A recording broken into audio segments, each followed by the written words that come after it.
Hello guys, welcome back to my channel. मेरा नाम है संदीप मंडल और आप लोग देख रहे हैं मेरा channel exploring Assam and fishing. तो दोस्तों, आज इस वीडियो में हम बात करने वाले हैं 4 इंपॉर्टेंट पॉइंट्स जिससे आप जो अपने गोल्ड फिश एंड शार्क को बहुत अच्छी तरीके से ग्रो करवा पाओगे और प्लस आप उन लोगों को मरने से बचा पाओगे। और ये 4 पॉइंट्स हम लोग बहुत ही बेसिक लेवल के हिसाब से बात करेंगे, हम लोग बहुत हाई लेवल के हिसाब से बात नहीं करेंगे क्योंकि हमारे पास, हम जैसे लोगों के पास इतने हाई इक्विपमेंट्स या फिर तो हमारा एक्वेरियम शॉप है। तो चलिए आइए इस वीडियो को शुरू करते हैं।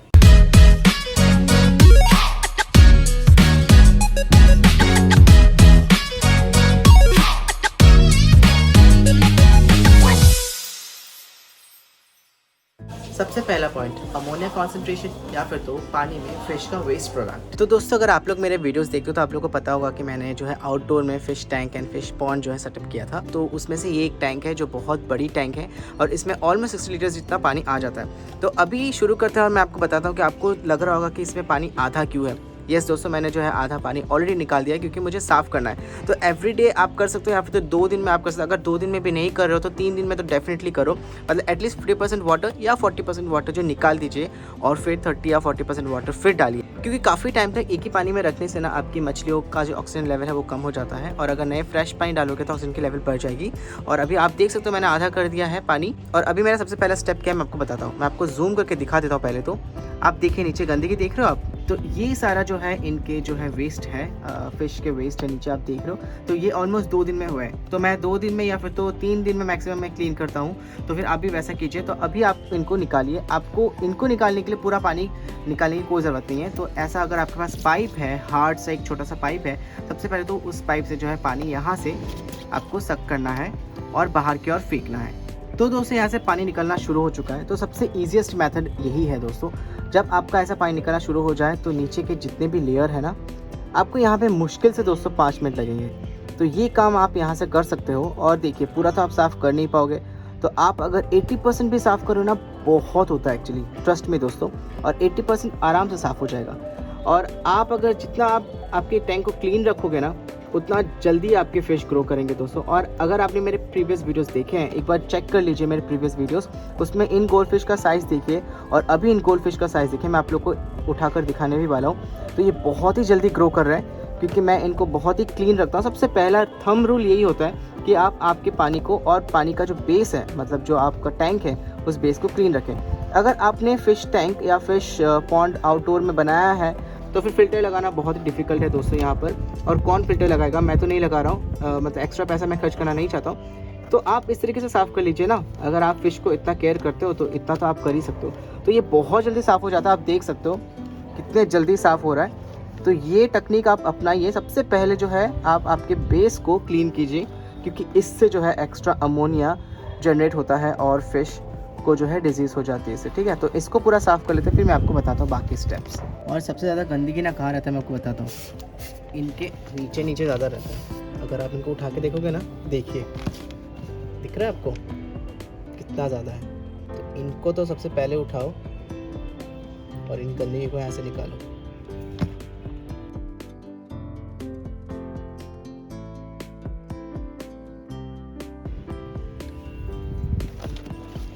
तो दोस्तों, पूरा साफ़ कर लिया है नीचे, पूरा यानी कि 80% तो मैंने साफ़ कर लिया है। ऑलमोस्ट मुझे 5 से 10 मिनट लग गए हैं।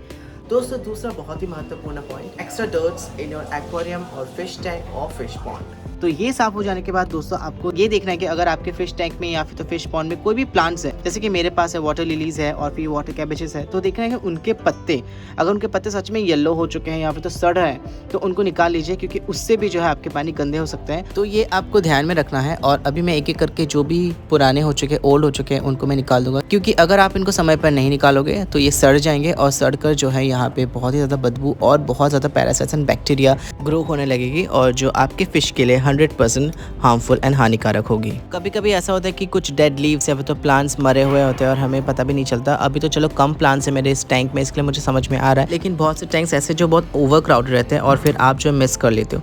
तो इसलिए जो आपको ध्यान में रखना है कि अगर कोई भी लीफ या प्लांट मर रहा है या ओल्ड हो चुका है तो उसको इमीडिएटली जो आपको रिमूव करना है। तो अभी मैं आप लोग को एक मछली उठाकर दिखाता हूँ कि कितनी हेल्थी है। जैसे कि इसको उठाते हैं, ठीक है, आपको दिखाता हूँ इनके साइज।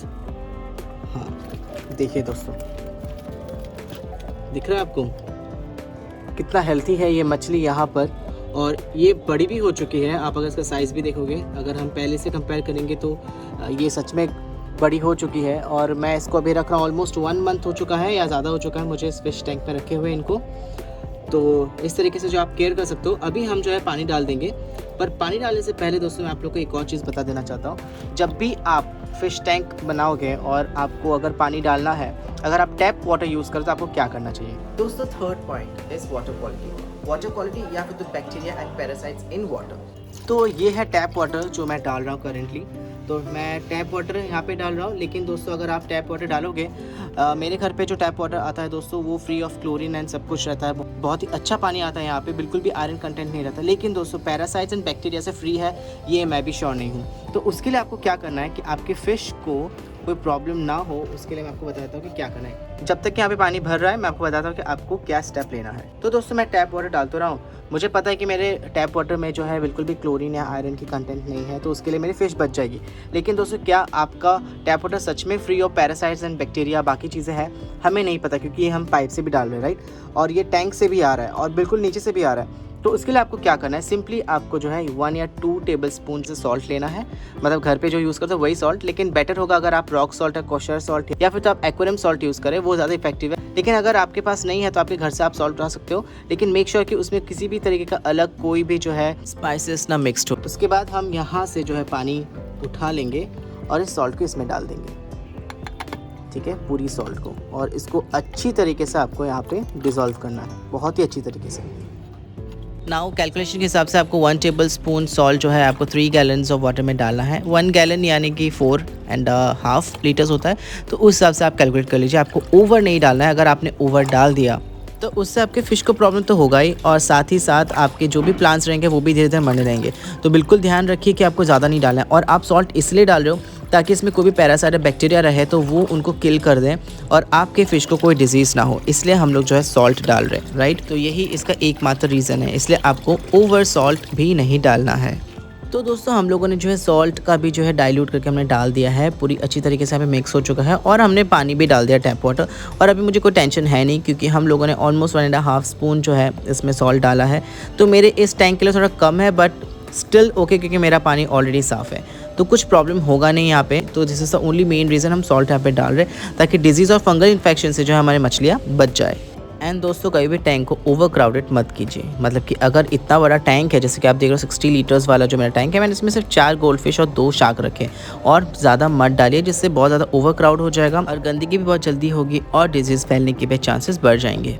दोस्तों 4th point, how to feed a gold fish और शार्क, या फिर तो व्हाट्स अ फीडिंग टाइम, या फिर तो हाउ मच टू फीड। दोस्तों मुझे नहीं पता कि आप लोग कौन सा फीड देते हो, मेरे पास भी अलग अलग फीड है। लेकिन दोस्तों एज ए बेसिक फीड देने के लिए दोस्तों आप ये बेसिक वाला पैलेट्स ही यूज़ कीजिए, बहुत अच्छा रहता है, जिसपे सारे न्यूट्रिशन आपको मिल जाएंगे। आप पढ़ लेना एक बार कि उसमें क्या क्या इंग्रेडिएंट्स हैं। तो दोस्तों खाने का टाइमिंग मैं आपको बताता हूँ, आप या फिर तो 2 टाइम दे सकते हो या 3 टाइम, लेकिन आप 2 टाइम अगर दोगे तो दोस्तों मेक श्योर कि आप उनको 10 मिनट्स तक खाना देते रहे, और जब तक खाना खाते रहेंगे आप यहाँ पे ऑब्जर्व करते रहिए दोस्तों। अभी मैं खाना इनको देते रहूँगा, ठीक है, जब तक ये चालू है।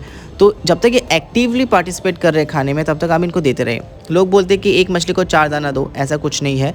आप इनको खाना देते रहे, और जब तक ये खाते रहे, बहुत ओवर नहीं, मतलब कम कम करके, लाइक 5, 6, 7, 8 करके देते रहे, और एक्टिवली जब तक पार्टिसिपेट करते रहेंगे तब तक इनको खिलाते रहिए। और जब आपको दिखेगा कि ये लेथार्जिक हो चुके हैं और मुंह से निकालने लगे हैं, इसका मतलब इन लोगों का पेट बिल्कुल फुल हो चुका, और तभी जो है आपको इमीडिएटली स्टॉप कर देना है फीड करना। लेकिन दोस्तों मैं आपको रेकमेंड करूँगा 5 मिनट से ज़्यादा कंटिन्यूसली फीड मत करवाइए। तो अभी मैं देते जा रहा हूँ और ये एक्टिवली पार्टिसिपेट कर रहे हैं। अगर आप 3 टाइम खाना देते हो तो मेक श्योर कि आप थोड़ा कम दे, बट 2 टाइम खाना देना इज़ लाइक बेस्ट है मेरे लिए। मैं तो सुबह देता हूँ और रात को देता हूँ, रात को यानी कि 8 बजे के बाद। तो अभी आप देख रहे हो कि ऑलमोस्ट जो है इनका पेट भर चुका है, जैसा मुझे लग रहा है इनको खाना देते देते।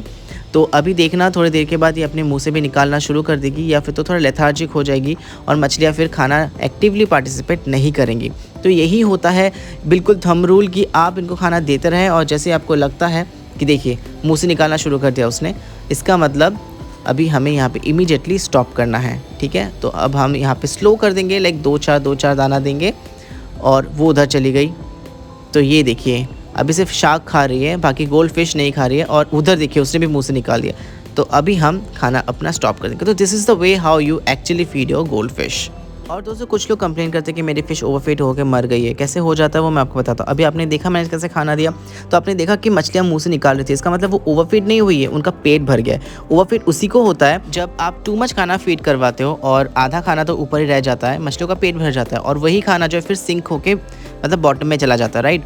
और फिर उन खाना को जो है फिर ये मछलियाँ खाना शुरू कर देते हैं। इससे क्या होता है कि इनको ओवरफीडिंग बोलते हैं और ये खाकर उसके बाद जो एक एक करके मरना शुरू हो जाती है। तो दोस्तों यही 4 बेसिक पॉइंट्स हैं, आप इनको नज़र पे रखिए और इन पे काम कीजिए, आपकी फ़िश में कुछ नहीं होगा। ट्रस्ट मी दोस्तों, मैं खुद रख रहा हूँ। और आपको लग रहा होगा कि एक और चीज़ मैं मिस कर रहा हूँ, वो है हीटर, राइट। लेकिन अभी ठंडी का मौसम आया है तो मैं क्यों टेंशन लूँ हीटर की। हीटर के बारे में बाद में बात कर सकते हैं, और हीटर आपको लगाना है तो लगा सकते हो, नहीं लगाना तो नहीं लगा सकते हो। क्योंकि दोस्तों बहुत सारे फ्रेंड्स मेरे ऐसे हैं जिन लोगों ने जो aquarium tank and fish tank को तो घर के अंदर ले लिया है, मतलब कि ठंडी के मौसम में, मतलब सारे फिश को उसमें ट्रांसफर कर दिया फॉर जस्ट 2-3 मंथ्स जब ये विंटर सीजन चलता है, और अच्छे से कवर अप करके रखते तो फिश को कुछ नहीं होता। बिना हीटर के भी जो मछली आराम से रह लेते हैं। अगर आप अच्छा एक्वेरियम प्लांट्स लगा के रखोगे तो आई डोंट थिंक सो कि हीटर की भी ज़रूरत पड़ती है, राइट। जहाँ पे बहुत ठंडी है, बर्फ़ गिर रहा है या सॉर्ट ऑफ, तो वहाँ पे ऑब्वियसली हीटर की ज़रूरत पड़ेगी। बट दोस्तों जैसे कि आपने देखा कि 4 पॉइंट्स पर आप काम कीजिए और देखिए आपको इम्प्रूवमेंट, ठीक है। तो फिर दोस्तों अगर आपको ये वीडियो अच्छा लगा तो प्लीज़ एक लाइक और सब्सक्राइब जरूर कर दीजिएगा। चलिए बाय, टेक केयर। नए वीडियोज़ लेकर जल्दी वापस आता हूँ।